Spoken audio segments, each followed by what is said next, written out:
Bismillahirrahmanirrahim. Assalamualaikum warahmatullahi wabarakatuh. Alhamdulillahirabbil alamin. Wassalatu wassalamu ala asyrafil anbiya'i wal mursalin nabiyina Muhammad wa ala alihi wa ashabihi ajma'in. Amma ba'du. Alhamdulillah, syukur kita kepada Allah Subhanahu wa taala dengan izin dan juga nikmat limpahan kurnia Allah Subhanahu wa taala berikan kepada kita, kita dapat bertemu lah pada malam ini setelah kita bercuti bukan sebulan 3 bulan kan, dekat last kelas kita bila? Bulan 12, bukan 3 bulan ni, dekat 5 bulan 5 bulan disebabkan oleh kesibukan dan juga urusan-urusan yang lain, tapi Alhamdulillah kita dapat juga bertemu lah. Walaupun pada asalnya kelas kita minggu lepas kan, qadarallah masya'a fa'al, kita kata minggu lepas kita tak boleh mula lagi, dan Alhamdulillah kita bersyukur kepada Allah SWT. Pada hari ini kita dapat bertemu lah, kita dapat bertemu setelah sekian lama, 5 bulan kita tak ada kelas. Baik, wallahul musta'an wa alaihi at-tuklan. Baik, jadi kita akan sambunglah pengajian kita dalam membahaskan berkenaan dengan tauhid, berkenaan dengan kitab Fathul Majid ala kitab tauhid, atau maaf, Fathul Majid pula, Al-Qaulul Mufid ala kitab tauhid. Itu menunjukkan dah lama tak buka kitab. Sampai nama kitab pun tertukar tu. Maknanya ni kantor ustaz tak buka kitab ni. Betul lah kan, pasal 5 bulan memang tak buka lah kitab. Jadi itu antara kerugian lah kalau kita batal kelas kan. Maknanya kalau kita tak ada kelas tu maknanya tak buka kitab lah. Ustaz jangan tipu, ustaz tak buka kitab kan. Tak apa. Jadi Alhamdulillah, jadi kitab kita Al-Qaulul Mufid ala kitab tauhid, karangan Al-Allamah Al-Syekh Muhammad Ibn Salih Al-Utsaimin rahimahullahu ta'ala. Baik, jadi kita berhenti hari itu betul-betul dekat bahagian yang kedua, Al-Qismu Tsani, bahagian masih lagi membahaskan berkenaan dengan pembahagian tauhid. Maknanya kita bincang dah hari itu tauhid terbahagi kepada 3. Kemudian pembahagian kita bahaskan tentang dalil-dalil pembahagian taksim tauhid tu, dan boleh lihat balik, rasanya ada rakaman kan, ada rakaman, boleh tengok balik rakaman. Kita tak akan ulang lah, maknanya pembahagian tauhid, dalil, kemudian pembahasan yang kita bahaskan sebelum ni, maknanya kita recap sikit sekejap lah kan, supaya kita refresh balik. So maksudnya pembahasan kita masih lagi membahaskan berkenaan dengan taksim tauhid, pembahagian tauhid, tetapi hari ini kita masuk pada pembahagian yang ketiga, Al-Qismu Al-Thalith. Kata Syekh Al-Muallif, Tauhidul Asma'i was Sifati, Tauhid Asma' was Sifat. Jadi asma' ni nama orang ke? Asma' ni maknanya jamak kepada ismun, isim. Ismun, asma' maknanya nama-nama. Was Sifat maknanya sifat-sifat, sifat-sifat, attribution, sifat-sifat attributions. Baik, wa huwa ifradullah azza wa jalla bima lahu minal asma'i was sifat. Itu takrif dia. Takrif dia, tauhid asma' was sifat ini maknanya mengesakan Allah, menunggalkan Allah azza wa jalla bima lahu minal asma'i was sifat, mengesakan Allah azza wa jalla pada apa yang dimilikinya, berupa nama-nama dan juga sifat. Dalam terjemahan dia terjemah apa? Dalam buku terjemahan takrif tauhid asma' was sifat, siapa nak baca? Tafadhal. Baca je dia punya takrif.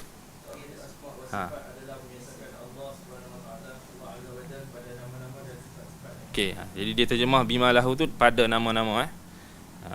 Kita boleh juga terjemah kata dari apa dia, kita mengesakan Allah Azza wa Jalla pada apa yang dimilikinya daripada nama-nama dan sifat-sifat. Kalau terjemahan tu kata pada apa yang ada pada Allah SWT, padanya malahu, berupa asma wa sifat, nama-nama dan sifat. Baik, wa hadza yatadammanu syai'aini, dan ini mengandungi dua perkara. Maknanya bila kita sebut beriman dengan asma wa sifat, beriman kepada ataupun beriman dengan asma wa sifat, maknanya kita mengesakan Allah dalam nama-nama dan sifat-sifatnya, mengandungi dua perkara. Wa hadza yatadammanu syai'aini. Maknanya kalau kita sebut apa asma wa sifat, Syekh nak bagi tahu kat kita sini, dua perkara ni kita kena faham. Al-awwalu al-ithbatu. Ithbat. Al-awwal al-ithbat. Apa maksud ithbat ni? Menetapkan, penetapan, menetapkan, al-ithbat. Wa dhalika bi an nuthbita lillahi azza wa jalla jami'a asma'ihi wa sifatihi allati athbataha li nafsihi fi kitabihi aw sunnati nabiyhi sallallahu alaihi wa ala alihi wasallam. Iaitu demikian dengan yakni hal tersebut, maknanya macam mana kita nak ithbat tu, maknanya kita menetapkan, kita mengisbatkan, menetapkan bagi Allah azza wa jalla itu keseluruhan nama-namanya dan sifat-sifatnya allati athbataha li nafsihi, yang dia sendiri mengisbatkan. Apa maksud dia sendiri mengisbatkan? Mudah nak faham. Dia sendiri isbatkan ni, Tok Syekh kata kah? Tok Guru kata ni nama Allah. Okey, Tok Guru kata ni nama Allah, ni nama Allah. Betul ke cara dah? Tak kan? Bukan maksud dia tu. Maknanya apa yang Allah sendiri khabarkan, apa yang Allah sendiri isbatkan, maknanya apa yang Allah khabarkan. Jadi Allah khabarkan kat kita melalui apa? Adakah melalui mimpi Tok Guru? Tak. Kalau kita buat dengan kelas dengan anak-anak kita kat rumah, kalau kata benda syirik ke benda salah, tak, kata dia tak, kan? Pangkah praktik kan? Maksudnya salah kan? Itu budak-budak punya cara lah kan? Orang tua tak payahlah buat itu, ustaz pelik sangat ni kan? Jadi kita isbatkan bagi Allah Subhanahu Wa Taala apa yang dia isbatkan sendiri, apa yang dia khabarkan sendiri. Itu maksud allati athbataha li nafsihi fi kitabihi, bukannya melalui mimpi mana-mana orang ke, ataupun orang kata dia tu wali Allah duduk dekat tong sampah tu, kita pergi tanya dia, dia tahu tak ada wahyu ke apa ke, dia dapat daripada malaikat ke apa. Tak, bukan. Dalam kitabnya. Dalam kitabnya. Fi kitabihi maknanya kitab apa? Kitab kuning ke? Tak, kitab Quran. Kitab Al-Quran, Al-Quranil Karim. Au sunnati nabiyhi sallallahu alaihi wa ala alihi wasallam, atau sunnah nabinya sallallahu alaihi wa ala alihi wasallam, atau sunnah nabinya sallallahu alaihi wa ala alihi wasallam. Anda teringat bila Syekh Ibn Uthaymin dia sebut sirah selawat ni. Cuba tengok dia punya sirah selawat. Kalau siapa yang ada dalam bahasa Arab, dalam terjemahan anda tak tahu dia terjemah macam mana tu. Sallallahu alaihi wasallam. Dia terjemah gitu je. Tapi kalau teks yang asal ni, teks dalam bahasa Arab ni, sirah bentuk apa? Selawat tu Syekh Uthaymin dia selawat macam ni, sallallahu alaihi wa ala alihi wasallam. Selalu kita sallallahu alaihi wasallam kan. Ni antara satu lafaz yang warid dalam sunnah, yakni sallallahu alaihi wa ala alihi wasallam. Maknanya kita sebut selawat, moga Allah melimpahkan selawatnya ke atasnya, ke atas Nabi, wa ala alihi, yakni ke atas ahli keluarganya ataupun pengikutnya wasallam, dan juga apa dia kesejahteraan kepadanya wasallam. Baik, tak salahnya Syekh Ibn Uthaymin lah, dia pernah ceritakan macam mana Syekh Ibn Uthaymin ni dia pernah mengajar di Masjidil Haram, dan ketika itu kita tahulah suasana di Masjidil Haram tu memang dipenuhi dengan jamaah umrah kan, haji dan sebagainya. Jadi sentiasa ada orang-orang yang datang melakukan ibadah dan sebagainya, datang daripada luar lah, macam-macam lah latar belakang. So jadi dalam satu kisah ni, Syekh Ibn Uthaymin pernah mengajar Masjidil Haram kan. Jadi Syekh guna lafaz selawat sallallahu alaihi wa ala alihi wasallam. Kan? Kemudian diceritakan ada seorang lelaki atau seorang individu ni, dia ni orang Syiah. Orang Syiah. Jadi orang Syiah ni, dia kalau dekat negara dia tu, dia memang dah didoktrin lah. Maknanya selain daripada Syiah ni tak betul lah. Doktrin lah kan. Maknanya kalau pergi dekat Saudi tu Wahabi lah. Syiah pun cakap itu kak. Kan? Jadi orang duk sama je lah kan, pattern tu kan. Jadi bila dia dengar sendiri daripada mulut Syekh Ibn Uthaymin sallallahu alaihi wa ala alihi wasallam, dia terus terpegun. Maknanya dia faham bahasa Arab. Dan terus datang persoalan dalam benak hati dia. Maknanya dia kata, dia terus berfikir, selama ni apa kita kata, ulama-ulama di tempat dia, di negeri dia, doktrin kata orang di Arab Saudi ni, Wahabi ni benci Ahlul Bait. Tengoklah, pasal dengar orang cakap kan. Tapi berbeza bila dia sendiri dengar, dia sendiri tengok. Dekat negeri dia orang kata macam-macam lah, pergi sana sini ya, depa ni macam itulah orang Syiah kan, dia doktrin macam tu. Orang awam, ulama-ulama dia doktrin orang awam macam tu kan. Sebab tu depa tak galakkan sangat belajar bahasa Arab. Depa biar. Sebab tu kalau kita tengok kebanyakan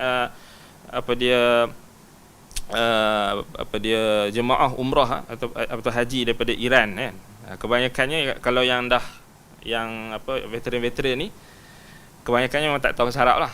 So dia orang akan cakap dalam bahasa Parsi, bahasa Parsi. Jadi susahlah nak komunikasi kalau siapa-siapa yang kadang-kadang tu tersesat lah. Ada makcik, mana-mana makcik dari Iran kan, tersesat, tak jumpa hotel. Jadi susah lah kalau dia, memang kalau kita cakap bahasa Arab dia tak faham lah kan. Susah dia cakap bahasa Parsi. Jadi nak bagi tahu dekat sini, point dia, apa yang benda yang kita nampak kecil, betul tak? Nampak benda tu kecil, selawat je pun sallallahu alaihi wa ala alihi wasallam tu, sebut macam tu je pun, tetapi dapat memberi impak dan kesan yang baik, pengaruh yang baik kepada orang yang dibukakan pintu hatinya oleh Allah Subhanahu Wa Taala. Maknanya dekat sini, jangan la yahtaqiranna bi khairin bi syai'in min khair. Maknanya kat sini kita tak boleh meremehkan kebaikan ni walaupun benda tu kecil. Tak boleh. Jangan kita meremehkan benda tu walaupun kecil. So itu point dia. So kat situ anda teringat bila Syekh Uthaymin disebut sallallahu alaihi wa ala alihi wasallam. Kalau lafaz yang standard yang biasa kita tengok dalam penulisan ataupun tafriq transkrip daripada kuliah-kuliah masyayikh yang biasa, selalu yang kita common yang biasanya sallallahu alaihi wasallam kan. Tapi yang ni ditukar sikit je, sallallahu alaihi wa ala alihi wasallam kan.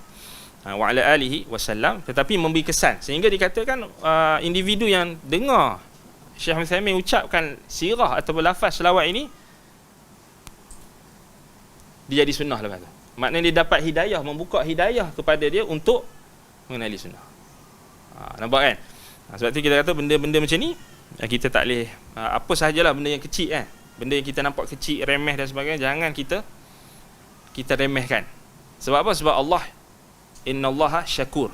Allah SWT ni dia maha mensyukur, kita maha mensyukuri. Apa maksud maha mensyukuri? Maksudnya Allah SWT dia appreciate, dia akan menghargai apa sahaja amalan hamba-hamba dia walaupun sekecil mana.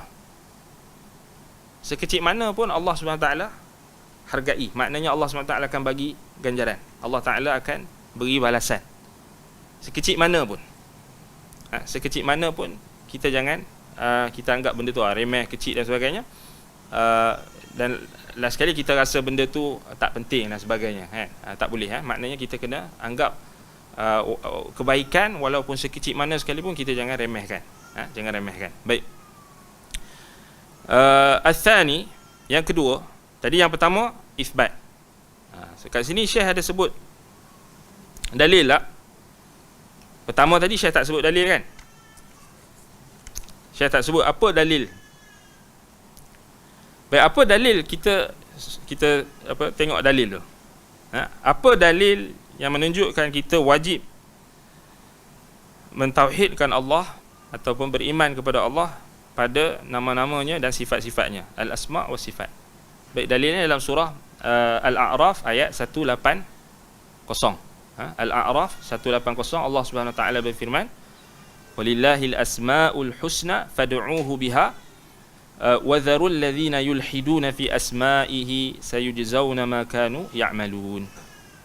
Bagi Allah itu ada nama-nama yang maha indah. Walillahil asma'ul husna fad'uuhu biha, maka berdoalah dengan menyeru kepadanya. Berdoalah dengan menyeru nama tersebut, nama-nama Allah, menyerunya.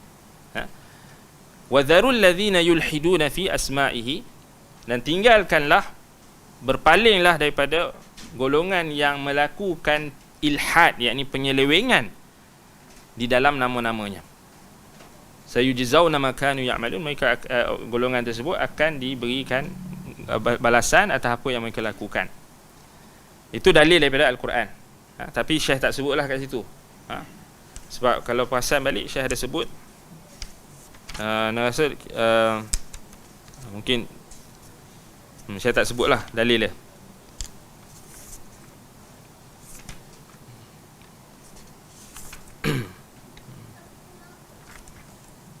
Tak apa, baik, tak apa, kita sebutkan tadi, itu dalam surah Al-A'raf ayat 180. Baik, dalam hadis pula dalil daripada sunnah, antaranya banyaklah, antaranya hadis Abu Hurairah radhiyallahu an, yang diriwayatkan oleh Imam Al-Bukhari dan Muslim. Hadis Abu Hurairah, bahwasanya Rasulullah sallallahu alaihi wasallam bersabda, inna lillahi tis'an wa tis'ina asman mi'atan atau mi'atun illa wahidan man ahsaha dakhalal jannah wa huwa witrun yuhibbul witra.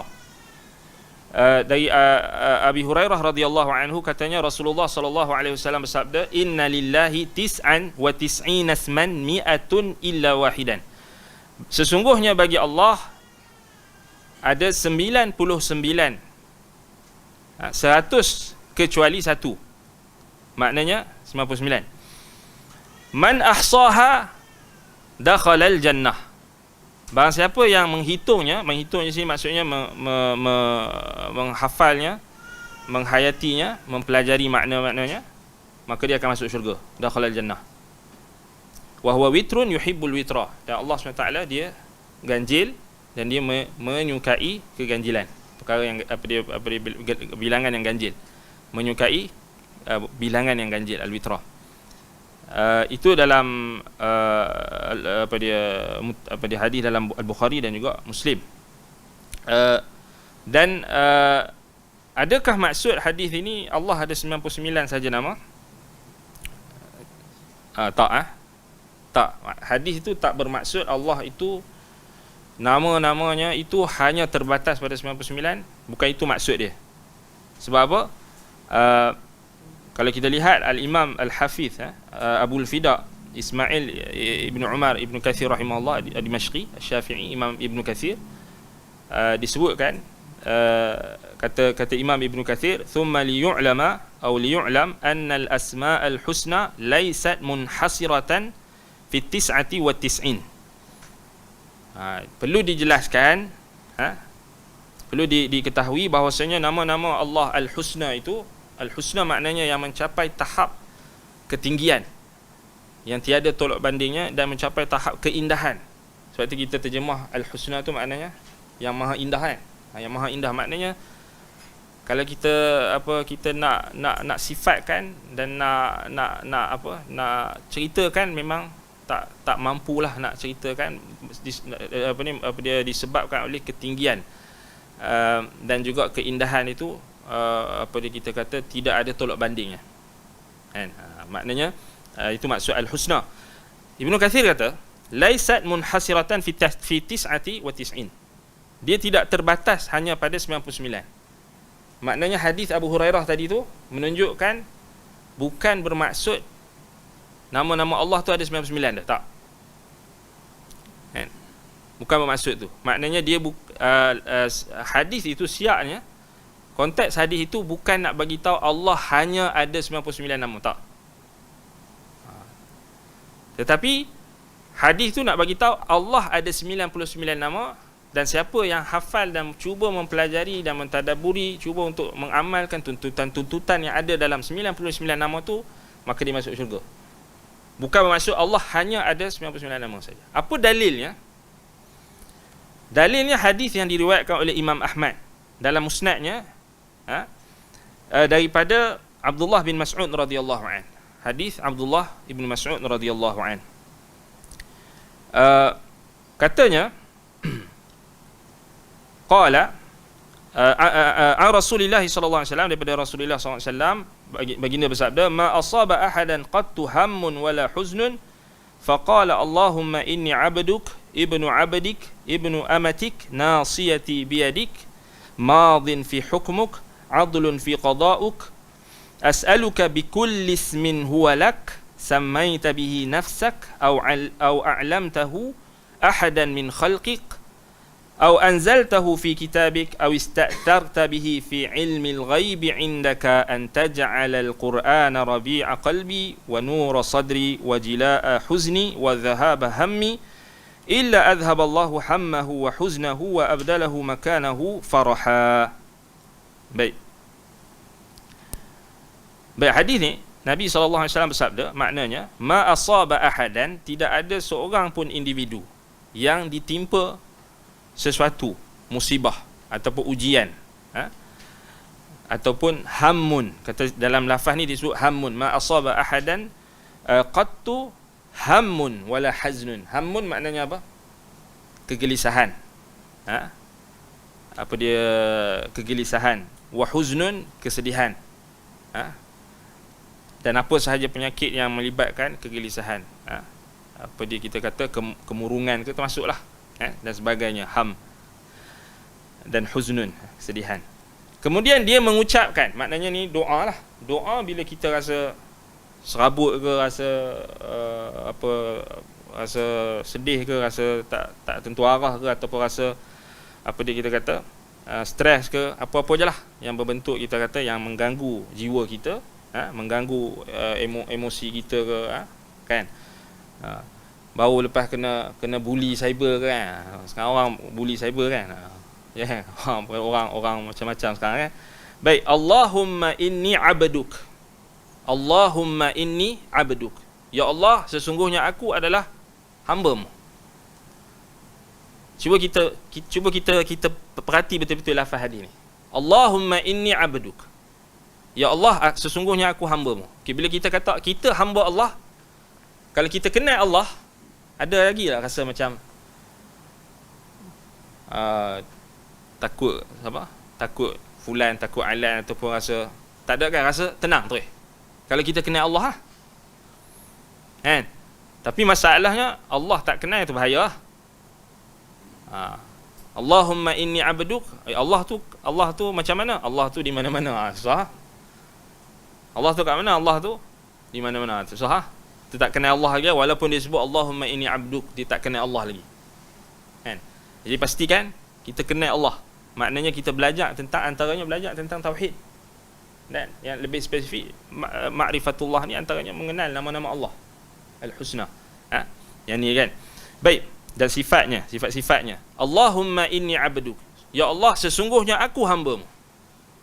Ibnu 'abdik. Ibnu 'abdik. Anak kepada hamba-Mu, bukan anak kepada alien. Bukan hamba kepada alien, bukan anak kepada alien. Sebab apa dia cakap alien ni? Sebab ada orang zaman sekarang, orang ateis, dia punya nak nafikan Tuhan. Last sekali dia kata alien yang cipta universe. Bodoh tak? Bodoh kan? Kan dia pun duk bincang, kan? Bincang tentang multiverse, tentang universe macam-macam. Teori tu macam-macam sangat. Buat teori ni, teori tu. Last sekali bila tanya siapa yang cipta universe ni, dia pening. Kemungkinan ada kumpulan ataupun ada persatuan alien-alien sedunia kot, lucu tapi benda ni walaupun lucu, tapi kita kena faham. Sebab itu kenapa sebab ulama-ulama kita, ulama-ulama ahli sunnati wal jamaah, khususnya ulama muasirin, mereka kata tetap kita kena tahu tentang macam mana cara nak jawab syubhat-syubhat golongan atheism. Sebab atheism sekarang ni dia macam-macam. Dia dipanggil new atheism. So anak-anak muda sekarang dia nak tak nak dia kena tahu. Dia kena tahu. Dia kena tahu. Dan kita pun pernah buat dekat sini. Sini pernah buat Pernah buat dah pasal new atheism. Belum lagi. Yang buat itu apa? New age movement kan. Dia ada kaitan lah tu. Maknanya ada kaitan tu nanti boleh buat lah pasal new atheism. Maksudnya kita nak tahu macam mana golongan atheism sekarang ni, mereka pun bukannya atheist ni, dia dah berkembang dah sekarang, dan mereka pun banyak juga syubhat-syubhat mereka yang berbentuk baru, dan apa dia kita kata para pengkaji-pengkaji di kalangan ahli tahqiq, muhaqqiqin di kalangan ulama-ulama akidah, ulama-ulama tauhid pun mereka memang memberikan penekanan yang sangat apa kita kata sangat penting lah pada zaman ni, khususnya nak berhadapan dengan neo atheism ni. So banyaklah kita kata dia punya cabang-cabang dia. Tak salahnya Ustaz Asri pernah bentangkan tentang spiritual atheism di Yayasan Taklim kalau tak salah. Boleh cari boleh cari. Cuba tengok tu okay, boleh tengok lah. Itu. Dan maknanya kita kena sentiasa refresh lah. Maknanya ilmu akidah ni apa? Maknanya ilmu akidah ni dia evergreen. Dulu anda pernah ingat lagi 10 tahun ataupun 10 tahun 20 tahun 10 tahun yang lalu lah, 10 tahun rasanya 10 tahun yang lalu ada orang maknanya mempelekehkan tentang ilmu akidah ni. Dia kata kalau ambil bidang akidah ni nak kerja apa, kalau ambil bidang fiqah, bidang syariah, dia kata ni kerja peguam, lawyer, kalau ambil bidang akidah ni nak kerja apa. Dia dia jadi macam tu dia di mentaliti masyarakat kita macam tu. Dia kira mengaji nak kerja saja. Ini kita kena berbetulkan lah. Bukan macam tu Kita mengaji kerana kita nak kenal Allah Subhanahu Wa Taala, kerana kita nak apa? Nak pergi planet Mars ke? Nak ikut Elon Musk ke? SpaceX ke? Tak. Kita nak bertemu dengan Allah Subhanahu Wa Taala. Dan kita nak tengok wajah Allah. Kita nak mendapat kelazatan melihat wajah Allah. Sebab itu Nabi SAW minta, Allahumma inni as'aluka ladzatan nazar ila wajhik wa syauqa ila liqa'ik. Ya Allah, aku memohon kepadamu. Tuan potong hadis tu dalam tak salah riwayat Imam Abu Daud kalau tak salah, atau Imam Ahmad. Hadis tu panjang tapi anda potong dekat situ je. Nabi minta, ya Allah, aku memohon kepadamu kelazatan melihat wajahmu. Itu nikmat paling agung. Dan kerinduan untuk bertemu denganmu. Jadi kita kena letakkan itu di kita punya target. Ana suka dalam kelas-kelas ana ingatkan orang yang hadirin yang datang, kita punya yang datang yang hadir di majlis-majlis ilmu kita, ana selalu ingat benda ni. Tujuan kita menuntut ilmu, letakkan yang paling tinggi. Yang paling tinggi bukan nak apa? Nak jadi kaya, nak jadi nak jadi businessman, nak jadi businesswoman, nak jadi millionaire, bukan. Itu tak apa nak jadi, itu yang tu letak yang bawah-bawah tak jadi masalah, benda tu kita semua ada cerita. Tapi letakkan yang pertama sekali, kita nak tengok wajah Allah. Sebab itu dalam hadis At-Tirmizi, Nabi SAW sebut tentang menuntut ilmu. Nabi terus sebut tentang untuk mendapat wajah Allah. Man ta'allama ilman mimma yabtaghu bihi wajhullah. Maknanya Nabi SAW ingatkan kepada sahabat, kamu menuntut ilmu kena ingat, kamu nak dapat apa? Menuntut ilmu ni untuk apa? Menuntut ilmu ni kamu nak himpun duit ringgit ke? Untuk himpun dana orang untuk bersenang-senang ke untuk menuntut ilmu ni? Tak. Untuk minta dana orang, untuk minta tak. Menuntut ilmu ni untuk kita bermewah-mewah ke? Tak. Menuntut ilmu ni untuk kita dianggap orang-orang kata dekat kita hebat, baik, alim. Tak. Jangan, yang tu kita tak lebih. Oh, pandai, hebat, hafalan kuat. Tak, jangan. Balik pada hadis Nabi. Man ta'allama ilman mimma yubtagha bihi wajhullah. Maknanya Nabi kata siapa yang menuntut ilmu, yang sepatutnya menuntut ilmu itu diniatkan untuk mendapat wajah Allah. Apa maksud mendapat wajah Allah? Melihat wajah Allah. Masuk syurga, melihat wajah Allah. Terus tetap tu. Mari sini, mari mana-mana tempat pengajian, pergi kelas ke, pergi madrasah ke, pergi masjid yang ada pengajian lelaki ke, pergi mana-mana yang ada majlis ilmu. Jangan kita letak target sebab nak jumpa ustaz. Betul ya, nak sentuh ni betul. Nak jumpa ustaz, lama tak jumpa ustaz. Ya, dah betul. Nak jumpa ustaz tu 2, 3, 4, 5 dah. Tak apa kan. Tapi letakkan.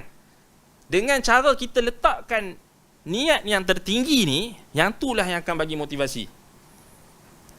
Ha? Walaupun terpaksa menghadapi kaki krem waktu jam. Tak, yang penting kita letak dah target kita tinggi kan. Paling kurang Allah Ta'ala kan balas dengan kebaikan yang lain, kita tak tahu. Sebab kita letak tu memang kita letak tinggi. Apa sahaja pun, kalau kita di dunia pun benda, kita nak benda yang tinggi kan. Benda yang kita kata yang kualiti kan. Itu biasalah. Orang nak pakai baju yang cantik-cantik, nak pakai baju yang kualiti tinggi kan, nak pakai apa kita kata benda-benda yang digunakan, benda yang elok, semua orang itu kan. Semua kita ni nakkan benda yang berkualiti, benda yang tinggi dia punya nilai. Tetapi kita kena ingat, menuntut ilmu kita kena letak terus yang tu. Bukan kerana ustaz tadi ustaz ni nak jumpa ustaz lah, lama tak jumpa ustaz, dia tak apalah nak jumpa ustaz lah, tapi bukan itu yang utama kan. Mimma yubtagha bihi wajhullah, Nabi kata mimma yubtagha bihi wajhullah la yata'allamahu illa liyusiba bihi 'aradan min ad-dunya lam yajid 'arafa jannata yawm al-qiyamah. Tetapi dia tidak menuntut ilmu melainkan hanya untuk mendapat keuntungan dunia. Mimma la yata'allamahu illa liyusiba bihi 'aradan min ad-dunya. Nabi sebut ni, kalau kita compare, wajah Allah tu Nabi sebut dengan penuh apa? Motivasi, penuh semangat, penuh apa?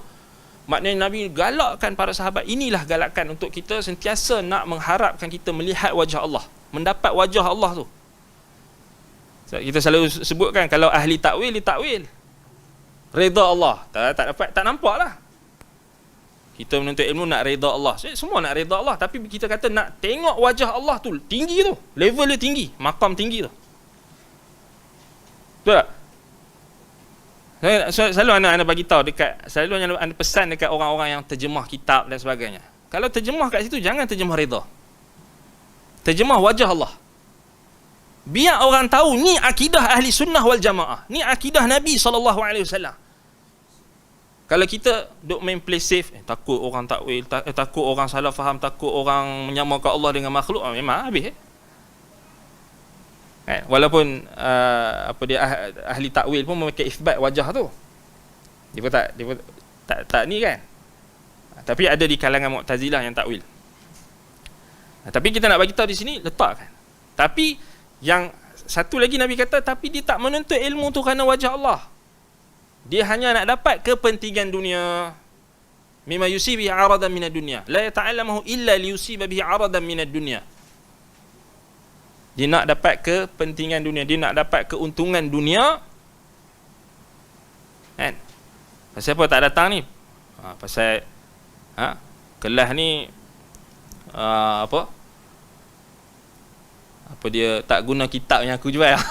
Ada orang tak guna kitab yang aku jual, yang aku tak mai. Tapi kalau kitab dia buat daurah, dia baru jual. Bukan kita nak kata apa, tapi kadang-kadang kena muhasabah lah. Kena muhasabah. Maknanya macam mana kita dengan ilmu ni? Adakah betul kita ni menuntut ilmu kerana nak wajah Allah, ataupun kita hanya datang lagi nak lepak-lepak kedai kopi sembang nak sembang isu-isu semasa ni, isu-isu panas ni. Itu kadang-kadang kan Tak, kita kena betulkan. Oh, ada makan-makan. Ada makan-makan lagi. Makan-makan yang sedap tu. Tak apa nak makan, tak ada masalah. Tapi jangan kita jadikan itu yang mimma yata'allamu bihi wajhullah la yata'allamuhu illa liyusiba bihi 'aradan minad dunya. Apa balasan dia? Apa hukuman orang yang menuntut ilmu kerana kepentingan dunia? Dia takkan dapat cium bau syurga. Wal iyad billah. Hak tu kita takut. Kan? Hak tu yang paling kita takut. Wallahu musta'an. Baik. Balik pada hadis tadi. Doa Nabi sallallahu alaihi wasallam. Nabi doa, Allahumma inni abduk ibnu abadik. Anak kepada hamba-Mu. Ibnu amatik.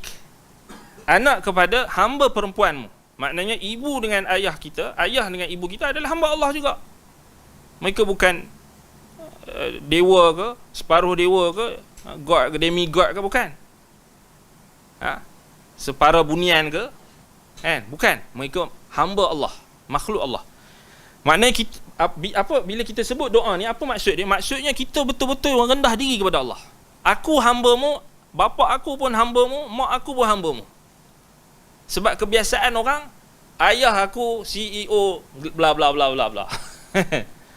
Mak aku Datin Seri gelar-gelar. Selalu orang akan berbangga dengan parents dia. Kan, bapa aku Datuk Fulan, bapa aku raja. Mak aku sekian-sekian, bapa aku macam ni. Bila kita berdoa menghadap Allah Subhanahu wa taala, kita rendahkan diri kita. Inni abduk ibnu abadik ibnu amatik. Hinalah. Kan? Nasiyati biadik. Umbun-umbun. Ubun-ubunku, bukan umbun. Ubun-ubunku, yakni kawasan sini. Nasiyati biadik. Ubun-ubunku ini berada di tangan-Mu. Berada di tangan Allah. Maknanya Allah Subhanahu wa taala memegang. Allah Subhanahu wa taala maknanya kita kata kita semua ni di dalam tangan dia, genggaman dia. Baik, madin fi hukmuk. Maknanya kita ni melakukan sesuatu, berlalunya apa perbuatan kita, apa yang berlaku pada kita ni semuanya berlaku di dalam ketetapanmu. Fi hukmuk. Pada ketetapan yang Allah Taala tetap. Hukmuk kat sini merujuk kepada hukum al-kauni dan juga hukum syar'i. Tapi lebih pada hukum hukum kauni. Adlun fi qada'uk. Adlun fiya qada'uk. Maknanya apa dia? Apa yang Allah Taala tetapkan kepada kita ini kesemuanya perkara yang keadilan. Perkara yang kita kata Allah Taala meletakkan sesuatu pada tempat dan tak ada kezaliman. As'aluka bikulli ismin huwa lak. Ini point dia. Dalil menunjukkan nama-nama Allah itu tidak terbatas hanya pada 99. As'aluka bikulli ismin huwa lak. Aku memohon kepadamu dengan semua nama-nama yang engkau miliki. Samaita bihi nafsak, yang engkau sendiri yang menamakan dirimu. Au a'lamtahu ahadan min khalqik, atau yang engkau ajarkan pada salah seorang di kalangan makhlukmu, yakni hamba-Mu. Yang yang Allah Taala ajarkan kepada siapa? Rasul Nabi SAW. Au anzaltahu fi kitabik, atau yang engkau turunkannya di dalam kitab-Mu, yakni Al-Quran. Au ista'tharta bihi fi ilmil ghaibi indak, atau apa yang engkau sembunyikan pengetahuan tentang nama-Mu itu di dalam ilmu ghaib di sisimu. Maknanya menunjukkan ada nama-nama Allah yang Allah Taala tak khabarkan kepada kita. Itu maksudnya, itu dalil ya. Au ista'tharta bihi fi ilmil ghaibi indak. Kemudian barulah Nabi doa, an taj'alal qur'ana rabi'a qalbi. Ya Allah, berikanlah jadikanlah Al-Quran itu sebagai musim bunga bagi hatiku. Musim bunga, dalam hati ada taman, dalam hati ada bunga. Maknanya bila kita baca, maksudnya kalau kita tengok penjelasan ulama, kerana musim bunga ni apa? Musim bunga ni musim yang kita kata apa, yang menggembirakan. Maknanya menggembirakan hati, menggembirakan orang yang ada pada dalam musim tersebut. Dan Al-Quran ni diibaratkan macam kita kata kita minta dia, Allah Ta'ala jadikan Quran tu macam musim bunga untuk hati kita. Baik, wa nur sadri, cahaya untuk dadaku, wajila huzni, dan penghilang yang dapat menghilangkan kesedihanku, wa dhahaba hammi, dapat menghilangkan juga kegelisahanku. Kemudian Nabi kata, siapa yang baca doa ni, illa azhaballahu hammahu wa huznahu wa abdalahu makanahu faraha. Siapa yang baca doa ni ketika dia risau ke, dia bimbang ke, dia stres ke, ataupun dia mengalami kemurungan ke, ataupun dia ada masalah ke apa, Nabi kata fadilat dia, khasiat dia, maka Allah akan menghilangkan, Allah sendiri akan hilangkan segala kegelisahan dia, kemurungan dia, kesedihan dia. Dan Allah akan menggantikan, bukan setakat Allah hilangkan, bahkan Allah akan menggantikan untuknya kesedihannya itu dengan kegembiraan. Wa abdalahu makanahu faraha. Allah akan gantikan tempat yang disedih itu, Allah akan bagikan kegembiraan. Baik, jadi ini antara dalam sebahagian riwayat disebutkan, ditanya kepada Rasulullah SAW, ya Rasulullah, afala nata'allamuha, ya Rasulullah, adakah kami kena belajar doa ni? Sahabat tanya, adakah kami kena belajar doa ni? Faqala bala. Nabi kata, ya. Yanbaghi li kulli man sami'aha an yata'allamaha. Hendaklah siapa sahaja yang dengar doa ni, dia kena belajar. Boleh buat daurah doa ni, syarah doa ni. Jemput ustaz-ustaz kita, syarah doa ni. Belajar satu hari. Kan? Hafal hari tu juga. Boleh? Bagus. Kan? Itu lagi bagus daripada kita duk sibuk dengan isu-isu yang tak apa-apa ni. Tu isu cakap fulan alan. Tak ada faedah. Tak ada faedah. Baik kita belajar hadis. Belajar doa-doa macam ni penting di saat-saat kita hari ni. Macam-macam orang, macam-macam hari ni kan kita tengok. Wal iyadu billah. Nas'alullah salamata wal afiyah. Macam-macam kita nampak perubahan emosional orang, mental, fizikal. Kan? Lepas pada peralihan endemik ni macam-macam kan, kita nampak Allah Ta'ala uji macam-macam. Dan kita syukur pada Allah Ta'ala bagi kita ketetapan iman. Allah Ta'ala tak tarik agama tu daripada kita, tak tarik iman kita. Kerana itulah nikmat yang paling berharga. Kan? Baik, jadi itu antara dalil yang menunjukkan nama-nama Allah al-asma al-husna daripada Al-Quran dan hadis yang kita sebutkan. 99 itu tidak terbatas pada 99, kerana Nabi SAW sendiri sebut ada nama-nama yang Allah SWT sembunyikan daripada pengetahuan hamba-hambanya ataupun manusia, makhluknya, yang Allah sembunyikan dalam ilmu ghaib di sisinya, sama ada di Lauh Mahfuz ataupun di sisi Allah, di sisi Allah. Sebab itu dalam hadis Maqam al-Mahmud pun ada syafaat al-uzma, bila Nabi SAW nak, Allah Ta'ala nak minta Nabi SAW nak bagi syafaat di hadapan Allah Subhanahu Wa Ta'ala, maka Nabi akan sujud dulu sampailah Allah Ta'ala izinkan, baru Nabi angkat kepalanya. Dan dikatakan Allah Ta'ala ketika itu akan ajarkan kepada Nabi puji-pujian, zikir yang tak pernah diajarkan pada mana-mana makhluk. Maknanya ada lagi something yang tak diketahui, maknanya antaranya nama-nama Allah.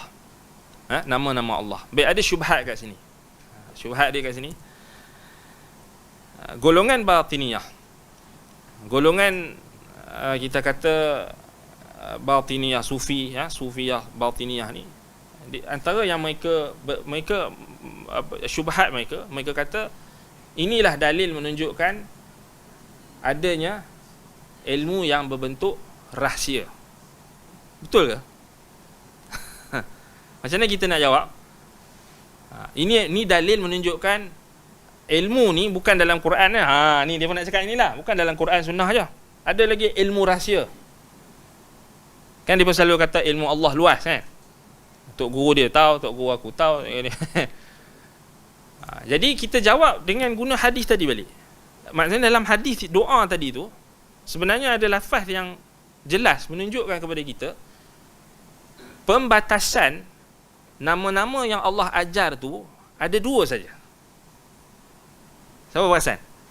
Kalau kita tengok dalam hadis tadi, maksudnya pembatas ada, memang kita kata betul ada nama-nama Allah yang disembunyikan. Maknanya ada ilmu yang Allah Ta'ala tak tak sampaikan dalam kitab ataupun melalui Rasul.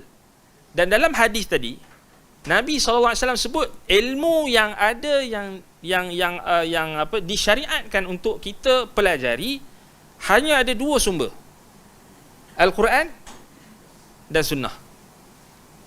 Maknanya kalau nak kenal Allah Subhanahu Wa Taala, nak tahu nama-namanya, tak ada sumber yang ketiga, keempat ke kelima. Sumber dia Al-Quran dan Sunnah. Sebab Nabi kata apa anzaltahu fi kitabik, atau apa yang kau turunkannya di dalam kitabmu, yakni Al-Quran. Dan Quran dah lengkap. Nak tahu nama-nama Allah, buka Al-Quran, cari dalam Quran. Baik. A'lam tahu ahadan min khalqiq, dan atau yang kau ajarkan kepada salah seorang di kalangan hamba-Mu atau makhluk-Mu, yang ini merujuk kepada Rasul. Kerana mereka sahaja yang ada perantara yang menghubungkan mereka dengan Allah SWT melalui perantara wahyu, malaikat. Yang ketiga tu, awista'tharta bihi fi ilmi ghaibi indaka, bukan indakum, bukan indan nas, bukan inda khalqik, tapi Allah kata indaka, yakni ada juga nama-nama Allah yang Allah sembunyikan di sisinya, di dalam ilmu ghaib. Bila sebut ilmu ghaib ni, maknanya kita tak tahulah. Dan ditegaskan lagi dengan lafaz indaka, di sisimu. Allah kata di sisi Allah, bukan di sisi tok guru kamu. Fabuhital ladzi kafar, maka terbungkamlah orang yang habis ya. Kan terbatallah syubhat dia tadi, betul tak?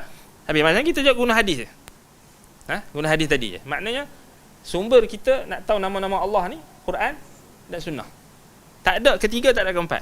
Tapi itu dalam hadis tu kata ilmu yang Allah sembunyikan bukan sembunyikan dekat gua batu gua apa, gua Niah ke gua apa.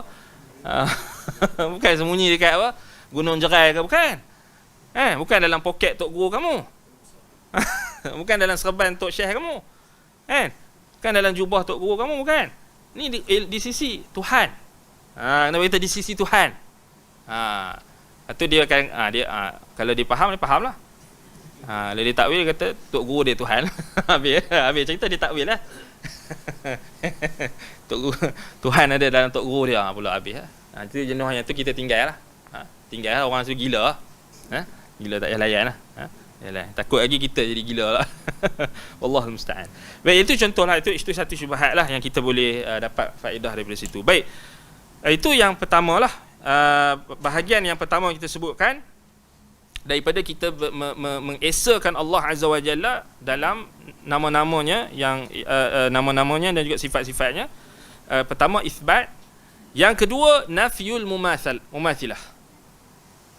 Bila kita sebut kita beriman dengan nama-nama Allah dan sifatnya, pertama kita isbat.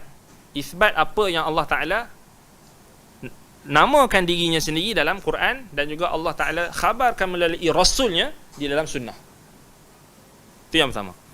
Yang kedua, kita bila sebut kita beriman dengan nama-nama Allah dan sifat-sifatnya, kita menafikan persamaan al-mumathilah. Persamaan dekat sini maknanya persamaan dengan makhluk. Kita menafikan persamaan sifat ataupun nama-nama Allah itu dengan makhluk.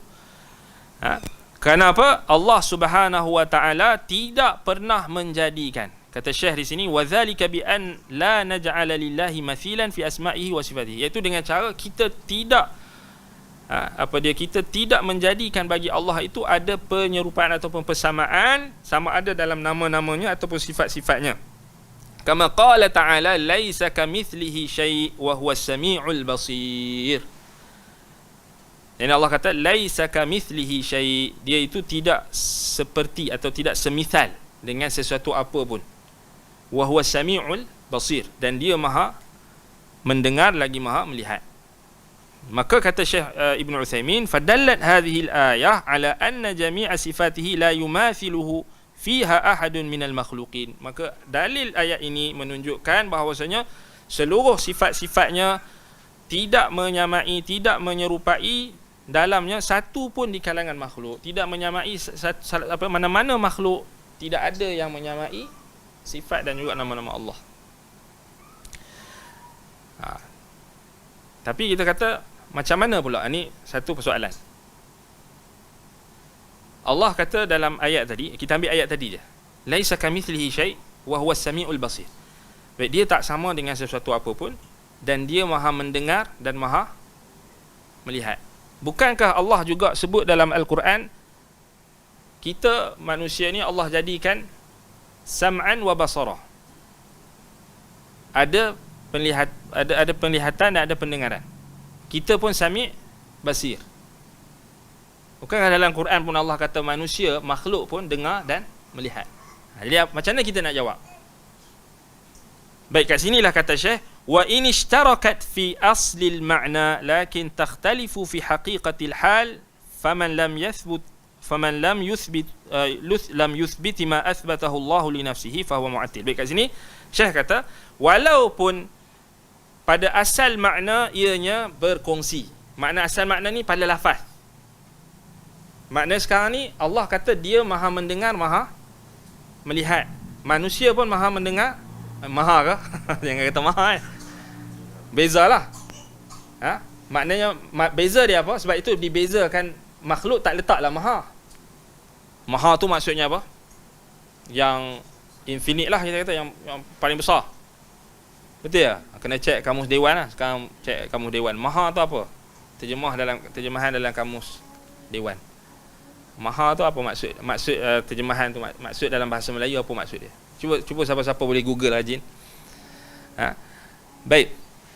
Jadi bila kita kata Sami'un Basir, bila kita kata Allah Ta'ala, jadi kita terjemah Maha mendengar, Maha melihat.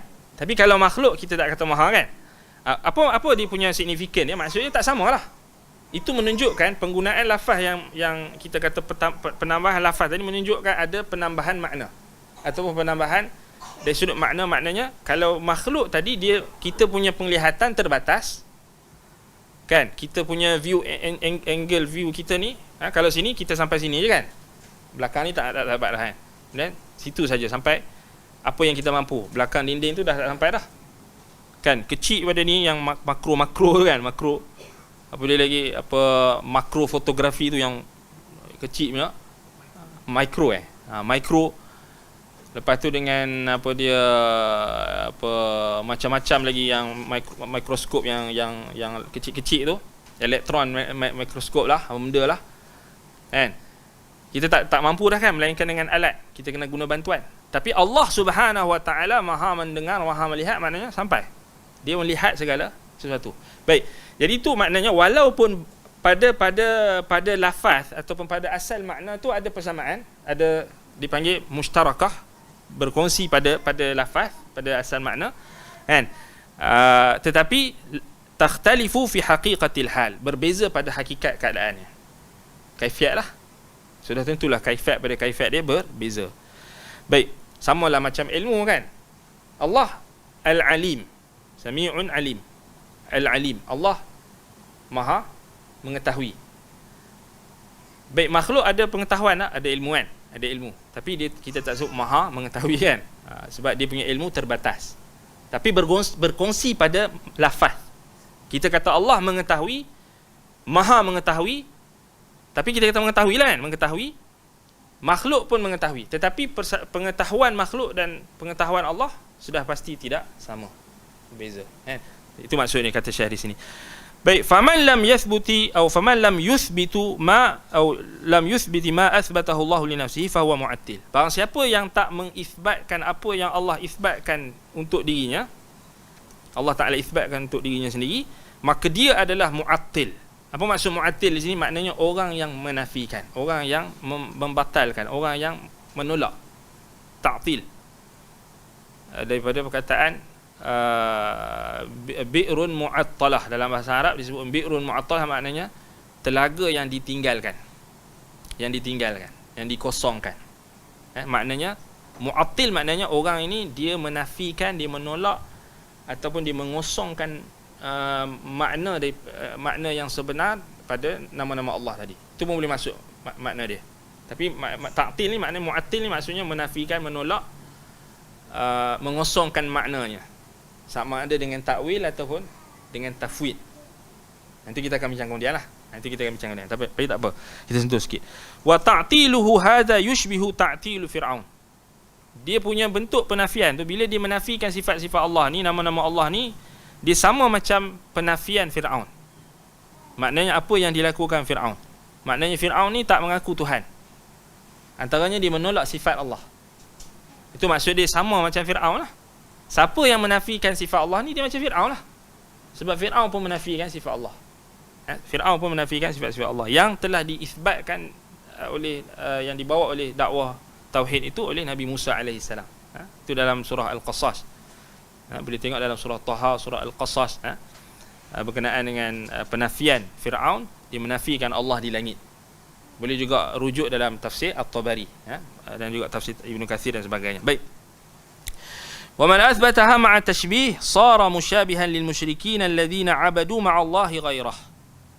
Wa man athbataha biduni mumathilah sara minal muwahhidin. Baik, yang berikutnya, orang yang mengisbatkan sifat Allah, dia yang tadi dia tak isbat. Dia nafikan, dia kata Allah tak ada sifat. So dia macam Fir'aun lah. Apa hukumnya? Kafir lah. Sebab itu Allah kata وَذَرُوا الَّذِينَ يُلْحِدُونَ فِي أَسْمَائِهِ سَيُجْزَوْنَ مَا كَانُوا يَعْمَلُونَ. So Allah Ta'ala isytiharkan orang yang menolak nama-nama Allah ni, maka dia adalah orang yang ilhad, orang yang menyeleweng. Baik. Antara termasuk makna ilhad adalah dalam makna ilhad itu juga adalah termasuk orang yang menolak sifat-sifat Allah dan nama-namanya. Baik, jadi ada pula satu golongan yang kata Syekh Utsaimin di sini, Ibn Utsaimin, wa man athbataha ma'a tashbih. Dia ni isbatkan sifat Allah, nama Allah, tetapi bersama dengan dia menyerupakan Allah dengan makhluk. Maknanya dia kata, macam tadi dia kata Allah mendengar macam kita, ataupun Allah melihat macam kita melihat. Ini dia tashbih. Dia telah menyamakan Allah dengan makhluk. Dia telah menyamakan Allah dengan makhluk. Maka dia ini yang tadi tu tak mu'attil macam Fir'aun. Dia ni macam apa? Sara musyabihan lil musyrikin alladhina 'abadu ma'allahi ghaira. Dia sama macam orang musyrikin yang menyembah selain Allah sesuatu, yang menyembah sesuatu selain Allah. Yang menyembah sesuatu selain Allah. Sebab apa? Sebab ada bentuk dia menyamakan apa? Dari sudut tasyrik, dari sudut paling kurang adalah dia menyamakan dari sudut hak peribadatan. Dia menyamakan, maknanya dia kata berhala tu ada, dia tak kata berhala tu mencipta kan. Dia kata berhala tu ada apa dia menjadi wasilah yang menyampaikan doa dia, nazar dia kepada Allah, yang ada kedudukan di sisi Allah. Jadi dia telah menyamakan sesuatu seperti Allah, dan dia sama macam orang musyrikin yang menyembah berhala. Wa man athbataha biduni mumathilah sara minal muwahhidin. Jadi orang yang ketiga pula ni, golongan yang ketiga ni, kata Syekh Ibn Utsaimin, orang yang mengisbatkan nama-nama Allah, sifat-sifatnya tanpa menyamakan Allah dengan sesuatu apapun, inilah orang yang menjadi orang ahli tauhid. Sara minal muwahhidin. Dia menjadi muwahhidin, ahli tauhid. Ahli tauhid adalah orang yang dia mengisbatkan nama Allah tanpa menyamakan Allah dengan makhluk. Baik. وهذا القسم من التوحيد هو الذي ضلت فيه بعض الأمة الإسلامية وانقسموا فيه إلى فرق كثيرة. Pembahagian tauhid inilah, kata Syekh, yang ramai di kalangan ataupun sebahagian besar di kalangan umat Islam yang telah tersesat dalam isu ini, dalam topik ini, sehingga mereka berpecah-pecah ataupun berpecah-pecah kepada kumpulan-kumpulan yang banyak, firqah-firqah yang banyak, sebagaimana yang Nabi SAW sebut berkenaan dengan perpecahan yang akan berlaku dalam kalangan umat Islam. Waftaraqatin nasara ala waftaraqatil yahudu ala 71 firqah waftaraqatin nasara ala 72 firqah wa sataftariqu ummati ala 30 firqah 30 wa 70 firqah kulluha finnar illa wahid. Nabi kata umatku ni akan berpecah 73. Antara perpecahan yang berlaku adalah disebabkan oleh mereka tidak mengisbatkan nama-nama Allah dan sifat-sifatnya. Maknanya mereka telah berselisih dengan apa yang dibawa oleh Rasul berupa Alkitab, Al-Quran dan juga As-Sunnah kerana mereka menyelisihi Al-Quran dan Sunnah, itulah yang menyebabkan mereka berpecah. Sebab mereka tak mau ikut dalam bab asma' wa sifat ni, sebab mereka tak mau ikut apa yang ada dalam Quran dan Sunnah. Sebagaimana yang disebutkan oleh Abdullah bin Abbas radhiyallahu anhuma apabila ditanya tentang kenapa berlaku perpecahan. Kenapa berlaku perpecahan di kalangan Islam? Kerana kesemua mereka nak ikut hawa nafsu dalam mentafsirkan Quran, atau kesemua mereka ni nak mengikut hawa nafsu masing-masing untuk kita kata untuk memahami agama mereka, dan apa yang menjadi tanggungjawab mereka dan sebagainya. Baik, semua nak ikut hawa nafsu lah, disebabkan hawa nafsu. Orang ni dia nak tafsir ikut dia, orang tu dia tak mau ikut Nabi. Itu punca dia sesat kan. Bukannya orang yang nak ikut Nabi tu jadi sesat. Terbalik kan. Siapa nak ikut Nabi jadi sesat. Pelik Kata wallahu musta'an. Baik. Faminhum man salaka maslaka ta'til. Ada di kalangan mereka yang menuruti jalan ta'til. So Syekh bahagikan dengan umum. Fa'attala, lalu dia pun ta'til lah, dia pun nafikanlah sifat-sifat Allah. Wa nafas sifat za'iman annahu munazzahu aw munazzihun lillah. Dia pun menafikan sifat-sifat Allah ni, mendakwa kerana dia nak menyucikan Allah. Jadi tujuan orang yang nafi sifat-sifat Allah ni baik tak? Tujuan yang orang yang menafikan sifat, tujuan dia pun baik. Tetapi tujuan yang baik tak dapat menjadikan perbuatan mereka tu baik. Ni kaedah. Berdasarkan perkataan Abdullah bin Mas'ud radhiyallahu an yang diriwayatkan oleh Imam Ad-Darimi dalam sunannya, dalam musnadnya dengan sanad yang hasan, fakam min muridin lil khair lan yusibahu. Berapa ramai orang yang nak buat kebaikan tapi dia tak dapat kebaikan tu. Menunjukkan niat yang baik saja tak boleh menjadikan amalan itu menjadi automatically baik. Saya niat baik, saya buka aurat ni niat baik nak cari rezeki. Boleh ke? Tak boleh. Sebab apa? Fakam min muridin lil khair lan yusibahu. Berapa ramai orang yang nak buat baik tapi dia tak dapat kebaikan sebab amalan dia tu tak menepati apa yang ditetapkan syarak. Saya nak cari rezeki, buat apa? Saya pun buat YouTube. Sponsor saya judi, syarikat judi. Apa salah ustaz? Sikit je, sikit je kata. Sikit je. Dia jawab tu. Sikit, nanti saya cuci lah. Dia cuci pula. Dia boleh cuci pula. Kita kata tetap tak boleh. Tetap tak boleh. Ni hati-hati ni. Orang nak buat nak jadi YouTuber ke apa ni, hati-hati. Nak jadi YouTuber kan, jadi YouTuber yang yalah, memang ada khilaf lah di kalangan masyayikh dan di kalangan ulama dalam hukum, jadi menjadikan YouTube tu sebagai sumber kan. Ada dua pendapat kan. Tapi pendapat yang kata tak boleh tu, so dia ada hujah dia. Pendapat yang kata boleh tu, apa hujah dia? Kalau dia boleh, pastikan sumber ads tu, iklan-iklan tu semuanya halal. Sudah tu kan. Tak tahu nak tak tahu, mungkin ada orang boleh buat macam mana, tak tahu lah. Tapi ala kulihal kita kena cakna lah bab halal haram ni, bukan setakat makan minum lah. Ada pula orang cakap, YouTube ustaz, saya tak makan. Tak boleh. Bila dah jadi sumber pendapatan kan, dia gunakan duit tu untuk apa? Tak, dia faham dia dapat duit, dia kena terus boleh makan. Dia faham dia tak, dia ataupun dia faham yang haram ni khinzir saja.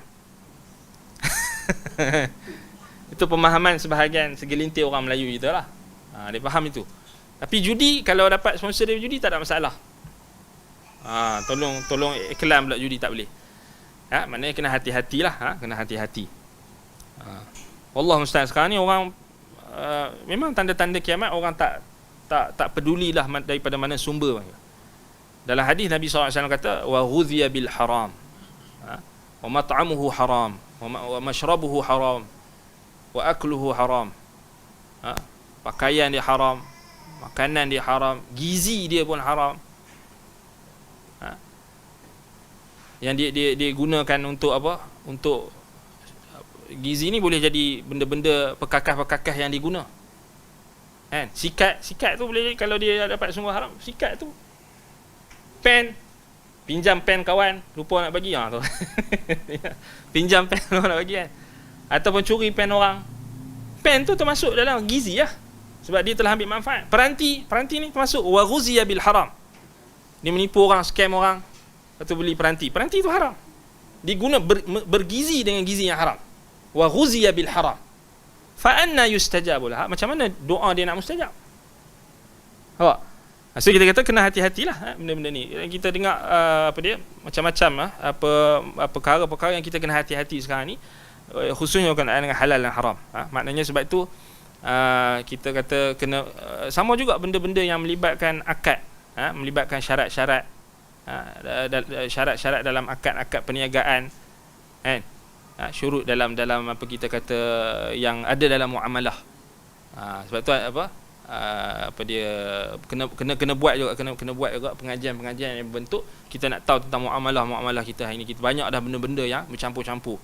Dan kadang-kadang kita tak refresh dan sebagainya, kita terpapar pandang sebagainya, kita kena refresh, khususnya dalam bab muamalah ni lah, dalam bab muamalah. Wallahul musta'an. Baik. Jadi balik pada kata Syekh tadi, jadi niat depa baik. Niat depa nafi sifat-sifat Allah ni sebab depa nak menyucikan Allah daripada makhluk. Dia kata kalau kita kata Allah Ta'ala ada sifat macam ni, kita samakan Allah makhluk. Jadi kita buat apa? Kita tolak. Kita jangan isbat. Jadi niat dia pun baik. Tapi niat baik saja tak cukup, kan? Baik, Robin Hood dia curi barang, kan? Dia curi ni, kemudian dia apa? Dia sedekah kat orang, zaman sekarang ni ramai yang ada Robin Hood ni, ramai nak jadi Robin Hood. Dia panggil istilah cuci duit, cuci duit ni banyak. Hati-hati lah. Tambah-tambah ni orang-orang ustaz-ustaz akan menjadi mangsa cuci duit. Betul, ustaz-ustaz dia kena apa? Tegas. Tegas. Dan anak-anak murid pun kena jangan apa? Kena jaga ustaz-ustaz kita. Tengok anak macam ustaz ni macam ada ni kan. Nasihat. Tak baik kita nasihat sesama kita. Nasihat, kan? Bukan ustaz saja nasihat, ustaz pun kena nerima nasihat. Kan? Supaya kita tak terbabas, tak terlupa. Yalah, kita tengok hari ni macam-macam orang nak cepat kaya. Orang semua sekarang ni nak cepat kaya dia tak kira dah. Kan? Ada orang rupanya ada buaya kat belakang, tengah pam dekat dia duit. Suruh cuci duit tu. Ini sangat-sangat bahaya, kan? Wallahul musta'an. Baik. Sikit lagi. Kata kat sini, kata Syekh, wa qad dhalla, maka orang macam ni sesatlah. Kerana dia menafikan sifat-sifat Allah. Li'anna al-munazzah haqiqatan huwa alladhi yunfa anhu sifatan naqsi wal 'aib. Kerana kita nak menyucikan Allah ni, tanzih ni yunazzah, maknanya tanzih. Kita nak menyucikan Allah ni sebenarnya bukan dengan cara kita menolak apa yang Allah cakap, apa yang Allah khabarkan dalam Quran, sifat-sifat dan nama-nama dia. Tetapi tanzih itu berlaku secara hakikatnya dengan kita menafikan daripada Allah sifat-sifat kekurangan dan sifat-sifat kecacatan, cacat, cela dan juga keaiban, sifat-sifat kekurangan yang Allah Ta'ala juga sebut dalam Quran, kan? Yang Allah Ta'ala juga sebut penafiannya dalam Quran. Contohnya dalam surah Al-Ikhlas, Allah kata lam yalid wa lam yulad wa lam yakul lahu kufuwan ahad. Ini maknanya itu contoh sifat kekurangan. La ta'khudhuhu sinatun wa la naum. Allah Ta'ala tak mengantuk dan tak tidur. Itu adalah sifat aib dan juga naqais, sifat kekurangan dan juga sifat aib. Sama juga macam melahirkan, beranak dan diperanakkan, itu juga sifat kekurangan. Kenapa? Allah bagi tahu. Walam yakul lahu kufuwan ahad, dan dia tak sekufu, tak setara dengan mana-mana makhluk dia. Mana-mana pun makhluk dia, itu juga menunjukkan persamaan tidak ada dengan antara Allah dengan makhluknya, tidak ada sebarang persamaan. Pada hakikat sifat Allah dan nama-namanya. Baik, wa yunazzahu kalamuhu an yakuna ta'miyatan wa tadlila. Dan kita menyucikan juga kalam Allah ini daripada kita menganggap kalam Allah, yakni Al-Quran, itu adalah perkara yang membutakan ataupun yang boleh menyesatkan. Sebab bila orang yang dia taktil sifat Allah ni, nama-nama Allah ni, dia telah menganggap Quran dan sunnah ataupun Quran dan sunnah ini adalah benda yang membutakan ataupun yang tak bagi petunjuk, menyesatkan. Nampak? Dia punya implikasi dia. Bila dia tak nafikan sifat-sifat Allah atas alasan dia kata nak tanzih, nak menyucikan Allah daripada sifat kekurangan, sebenarnya dia telah mendakwa Al-Quran tu kurang. Al-Quran tu membawa kepada membutakan, maknanya tak bagi, tak cerahkan, tak terangkan, tak bagi petunjuk dan menyesatkan. Kan? Kalau sebaliknya dia beriman, dia menetapkan sifat-sifat Allah, nama-nama Allah yang ada dalam Quran, ada tak maksud tu? Tak ada kan? Maknanya Al-Quran bawa kepada petunjuk. Tapi ni dia dah nafi kan? Maknanya dinafikan apa yang Allah Ta'ala sebut dalam Quran. Maknanya dia telah lazimnya dia telah mendakwa bahawasanya Al-Quran ini membawa kepada perkara yang sia-sia, membawa kepada kebutaan. Ta'miyatan ni maknanya benda yang tak nampak lah, tak jelas. Wa tadlilan, dan perkara yang menyesatkan. Fa idza qala anna Allah laysa lahu sam'un wala basarun wala ilmun wala qudrah lam yunazzihu Allah. Jadi yang ni kita sambung insya-Allah pada kelas akan datang. Kita berhenti dekat sini. Naktafi bihadzal qadar. Kalau ada soalan. Bismillah. Ya, tafadhal.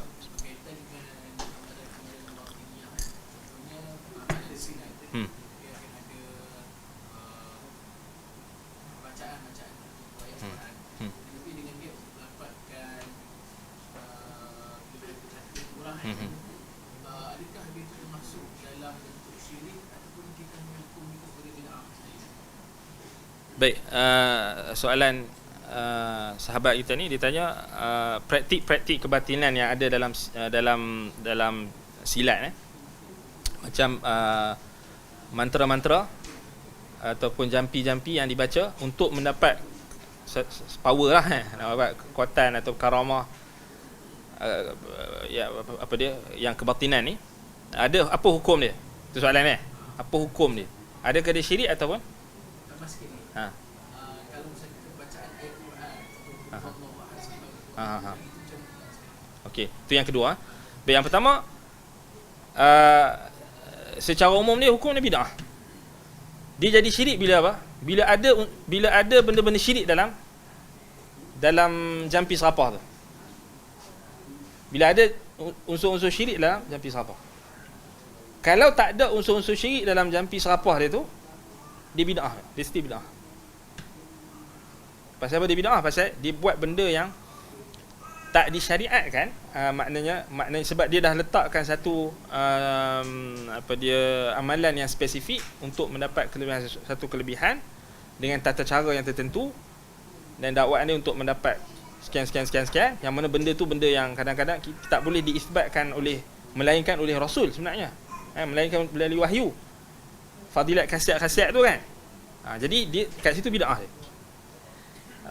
Bila ada unsur-unsur syirik, walaupun ada dalam jampi-jampi ayat Quran dan sebagainya, tapi ada bercampur dengan, contohnya dia baca Quran, baca Qul Huwallahu Ahad, tapi lepas tu dia sebut nama-nama jin ke, atau dia seru nama-nama khadam ke, nama-nama wali ke, nama jin ke, nama-nama syaitan ke, nama jin ke, nama wali ke, tak kira nama apa, tapi ada unsur syirik kerana dia memohon kepada selain Allah, syirik ada syirik.